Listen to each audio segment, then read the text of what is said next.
പൊതുബോധത്തിനനുസരിച്ച് വാർത്ത നൽകിയാൽ മതിയെന്ന് MD പറഞ്ഞുവെന്നാണ് ഒരു മുൻ ചാനൽ പ്രവർത്തക വാളയാർ കേസുമായി ബന്ധപ്പെട്ട് കഴിഞ്ഞ ദിവസം വെളിപ്പെടുത്തിയത്.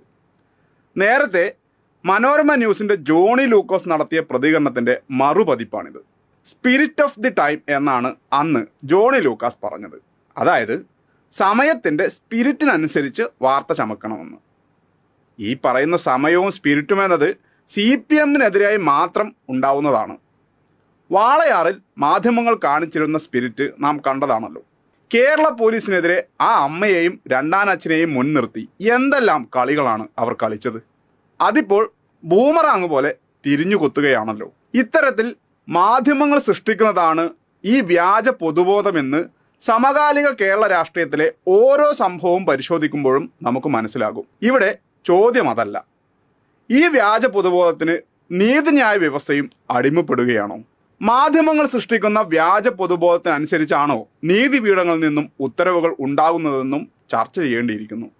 വയനാട് DCC ട്രഷററും മകനും മരിച്ച സംഭവത്തിൽ വയനാട് ജില്ലാ സെഷൻസ് കോടതി പുറപ്പെടുവിച്ച ഉത്തരവ് നോക്കൂ.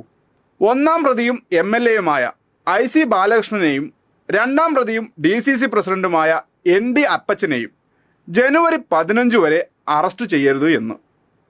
ഈ പ്രതികൾക്കെതിരെ ആത്മഹത്യാ കുറിപ്പുണ്ട്, മറ്റു കത്തുകളുണ്ട്, ജോലി നൽകാൻ വേണ്ടി നൽകിയ കത്തുകളുണ്ട്. അങ്ങനെ തെളിവുകളുടെ നീണ്ട നിരയുണ്ട്. ഇരകൾക്ക് ആത്മഹത്യയല്ലാതെ മറ്റൊരു വഴിയുമില്ലാതായ സാഹചര്യമുണ്ട്. അതായത് ഭാരതീയ ന്യായ സംഹിത പ്രകാരം ഏതു തരത്തിലും തെളിവുകളുള്ള ആത്മഹത്യാ പ്രേരണാ കുറ്റം. എന്നിട്ടും ഒന്നും ആലോചിക്കാതെ അറസ്റ്റ് അങ്ങ് വിലക്കിയിരിക്കുന്നു. ഇനി നമുക്ക് അധികം പഴക്കമില്ലാത്ത മറ്റൊരു സംഭവത്തിലേക്ക് പോകാം. മുൻ ADM നവീൻ ബാബുവിൻ്റെ ആത്മഹത്യ തന്നെ. ആത്മഹത്യാ കുറിപ്പില്ല, മറ്റെന്തെങ്കിലും പ്രത്യക്ഷത്തിലുള്ള തെളിവുകളില്ല. ആകെയുള്ളത് ഒരു പ്രസംഗം മാത്രമാണ്. ഒരു പ്രസംഗത്തിൽ അപമാനിക്കുന്ന തരത്തിൽ സംസാരിച്ചു എന്നതിൻ്റെ പേരിൽ മാത്രമാണ് PP ദിവ്യക്കെതിരെ ആത്മഹത്യാ പ്രേരണാ കുറ്റം ചുമത്തിയത്. പക്ഷേ മാധ്യമങ്ങൾ വ്യാജ പൊതുബോധം സൃഷ്ടിച്ചു. ദിവ്യയ്ക്കും CPMനുമെതിരെ മലവെള്ളപ്പാച്ചിൽ പോലെ വാർത്താ പ്രവാഹമുണ്ടായി. ദിവ്യ മുൻകൂർ ജാമ്യാപേക്ഷ നൽകി. പക്ഷേ ജാമ്യഹർജി തള്ളിപ്പോയി. ഈ ഉത്തരവ് മാധ്യമങ്ങൾ സൃഷ്ടിച്ച പൊതുബോധത്തിന്റെ ബാക്കി പത്രമാണ് എന്ന് വ്യക്തമാക്കുന്നതാണ് 2 പേർ മരിച്ച കേസായിട്ട് പോലും അറസ്റ്റിന് വിലക്ക് ഏർപ്പെടുത്തിയ വയനാട് കോടതിയുടെ ഉത്തരവ്. മാധ്യമങ്ങളും വലതുപക്ഷവും സൃഷ്ടിക്കുന്ന ഈ വ്യാജ പൊതുബോധത്തിനെതിരെയാണ് യഥാർത്ഥ പൊതുബോധം ഉയർന്നു വരേണ്ടത്.